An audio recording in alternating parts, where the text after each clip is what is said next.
स्वागत है दोस्तों आप सभी का मेरे चैनल ऑल इन वन गुरुजी में। और आज मैं लेके आया हूँ हिंदी के साहित्यकार। हिंदी के साहित्यकारों में बात करते हैं सबसे पहले मंगलेश डबराल की। मंगलेश डबराल जो है हिंदी के लिए तो इम्पोर्टेंट है ही, साथ ही उत्तराखंड के सभी एग्जाम्स में मंगलेश डबराल बहुत ही इम्पोर्टेंट हैं। मंगलेश डबराल का जन्म 1948 में टिहरी के कापलीपानी गांव में हुआ था और इनकी मृत्यु 9 दिसंबर 2020 को हुई है। तो दोस्तों यह क्वेश्चन बहुत इम्पोर्टेंट हो जाता है कि इनकी मृत्यु क्योंकि हाल ही में हुई है।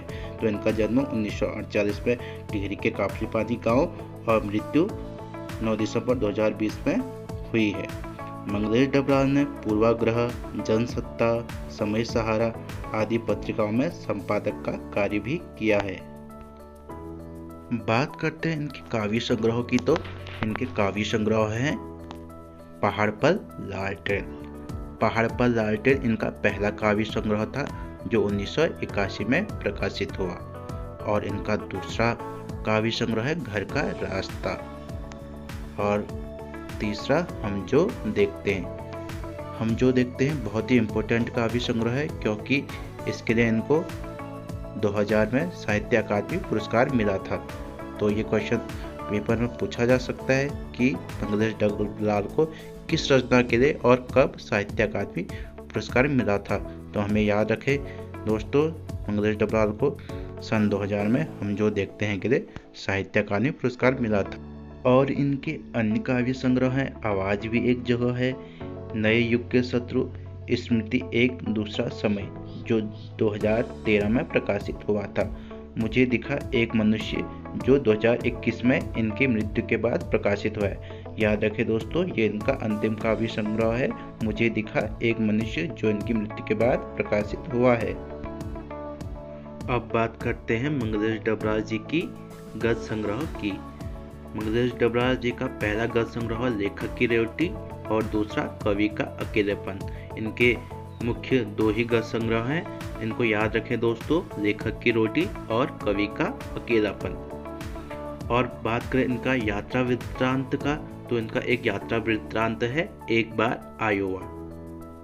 आयोवा इनका यात्रा वृत्तांत है। और वैसे तो इनकी दोस्तों बहुत सी कविताएं हैं, लेकिन इनकी एक कविता बहुत ही महत्वपूर्ण है क्योंकि ये हमारे एनसीईआरटी की बुक में दी गई है, संगत काल। ये कौन सी कविता है? संगत काल। ये हमारी एनसीईआरटी की बुक में दी गई है। आज के हमारे दूसरे साहित्यकार हैं राजेश जोशी, जिनका जन्म 1946 में मध्य प्रदेश में हुआ, लेकिन इनका जो पैतृक गांव था वो उत्तराखंड में ही था, इसलिए ये हमारे उत्तराखंड की दृष्टि से बहुत ही महत्वपूर्ण। बात करें इनकी रचनाओं की, तो इनकी कविता संग्रह है एक दिन पेड़ बोलेंगे, मिट्टी का चेहरा, नेपथ्य में हंसी, दो पंक्तियों के बीच के लिए इनको 2002 में साहित्य अकादमी पुरस्कार मिला है। तो दोस्तों ये बहुत ही इम्पोर्टेंट हो जाता है कि इनको 2002 में साहित्य अकादमी पुरस्कार भी मिला है किस रचना के लिए? दो पंक्तियों के बीच के लिए। और इनकी कुछ कविताएं हैं पतलून पहना बादल। जो पतलून पहना बादल है ये रूस के एक साहित्यकार हैं मायाकोव्स्की की कविता का हिंदी में अनुवाद है। भूमिका कल्पतरु यह रचना भृतहरि की कविता का हिंदी अनुवाद है। और बच्चे काम पे जा रहे हैं, यह बहुत ही इम्पोर्टेंट है दोस्तों, बच्चे काम पे जा रहे हैं क्योंकि यह हमारी एनसीईआरटी की किताब में संग्रहित है। तो ये बच्चे काम पे जा रहे हैं, ये बहुत ही इम्पोर्टेंट है।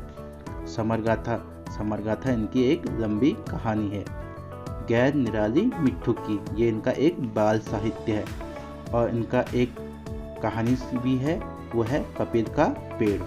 तो कपिल का पेड़ किसकी कहानी है? राजेश जोशी जी की। और इनके कुछ नाटक भी हैं। इनका नाटक है जादू जंगल, अच्छे आदमी, टंकरा का गाना, तुक्के पर तुक्का। तो दोस्तों आई होप तुम्हें ये वीडियो पसंद आया होगा। अगर आपको ये पसंद आया तो इसको लाइक करें, चैनल को सब्सक्राइब करें क्योंकि मैं ऐसे ही वीडियो लाता रहूँगा। Thank you.